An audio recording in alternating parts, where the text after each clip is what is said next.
तीन तरह के लोग होते हैं जो रात में नहीं सोते।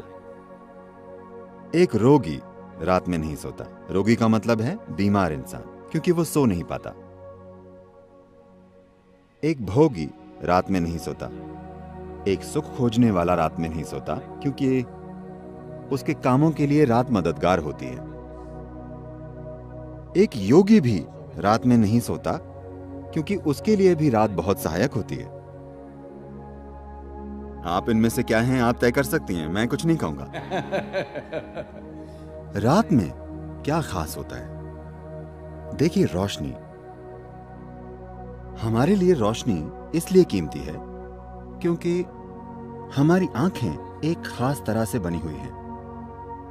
रोशनी आपको हर चीज अलग अलग करके दिखाती है। देखिए, अभी क्योंकि यहां रोशनी है, मैं इस इंसान को, इस इंसान को, इस इंसान को, इस इंसान को देख सकता हूं।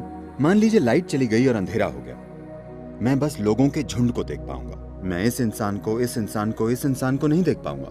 तो रात में कुछ ऐसा है कि रात में सीमाएं थोड़ी धुंधली हो जाती हैं। तो योग के लिए, सेक्सुअलिटी के लिए, दोस्ती के लिए, नजदीकियां, पढ़ाई, फोकस, इन सभी चीजों के लिए रात ज्यादा सहायक लगती है, क्योंकि रात में आपके और दूसरे के बीच का अंतर कम हो जाता है। सिर्फ इसलिए क्योंकि हमारी आंखें इस तरह से काम करती हैं। जहां रोशनी ना हो, वहां हमारे अनुभव में हर चीज मिलकर एक हो जाती है। तो एक योगी, एक भोगी और एक रोगी, ये तीनों रात का इस्तेमाल करते हैं।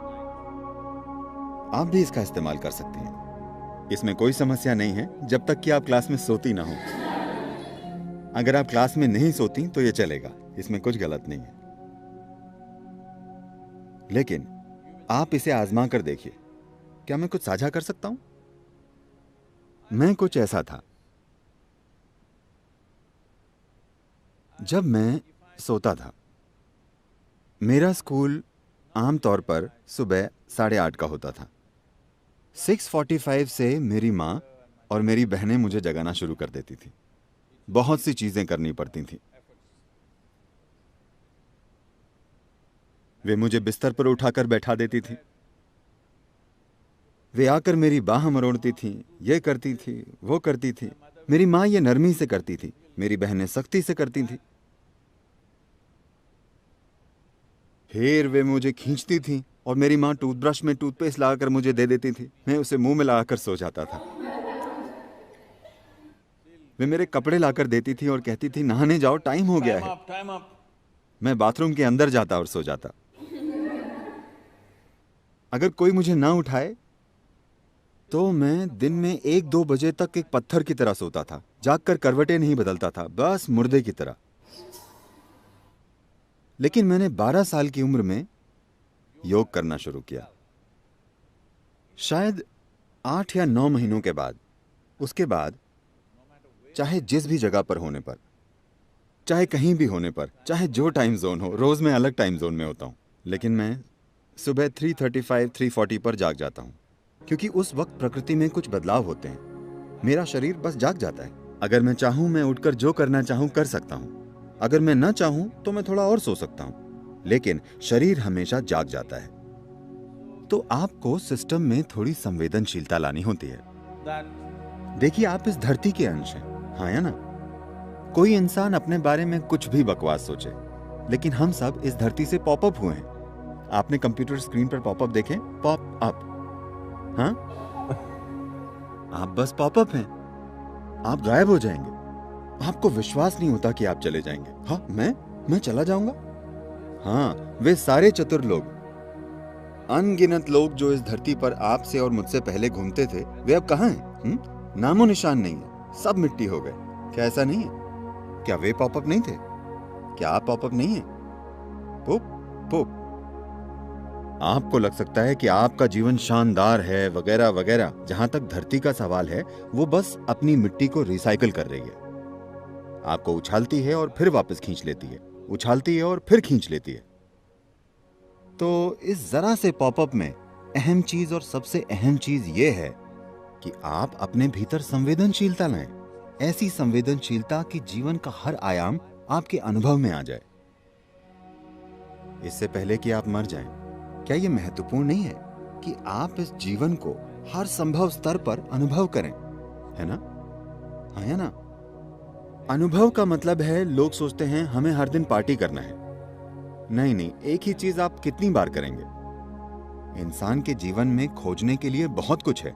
आपको संवेदनशील होना होगा। संवेदनशील से मेरा मतलब है, क्योंकि इस शब्द का एक गलत तरीके से इस्तेमाल किया जाता है। इस मायने में जब लोग कहते हैं अरे वो संवेदनशील है, तो मतलब होता है वो जरा सी बात का बुरा मान जाएगी, है ना?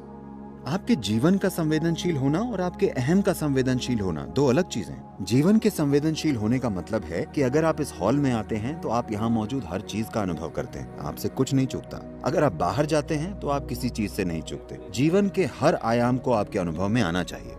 तो संवेदनशीलता विकसित करने का मतलब है कि अगर आप अपनी आंखें बंद करें तो आप जान जाएं कि चांद अभी किस अवस्था में है, क्योंकि ये सब आपके शरीर में हो रहा है। हर दिन ये आपके सिस्टम में जाहिर हो रहा है। Every day it is playing in your system. Do you see if it's a full moon or a new moon, the entire ocean is coming up? क्या आपने ध्यान दिया है कि अगर पूर्णिमा या अमावस्या हो तो पूरा समुद्र उछलता है, ज्वार भाटा आता है ना? आप कभी समुद्र तट पर गए हैं या नहीं जाते? आप जाते हैं? लहरें उठती हैं। Yes. पूरा समुद्र ऊपर उठने की कोशिश कर रहा है। आपके शरीर का 72% पानी है। आपको लगता है कि कुछ नहीं उठता?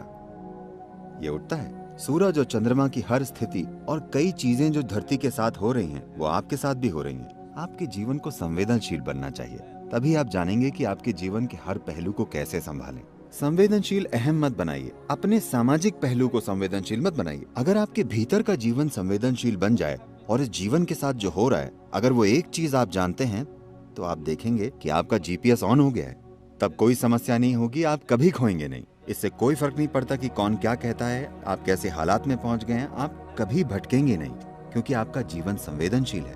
इस जीवन की बस यही जरूरत है कि इसे एक जीवन के रूप में संवेदनशील बनना है। अभी हमने एक ऐसा मनोवैज्ञानिक ढांचा विकसित कर लिया है जिसका जीवन से कोई लेना देना नहीं है। इसका थोड़ा सरोकार सामाजिक पहलू से है, पर जीवन से कोई लेना देना नहीं।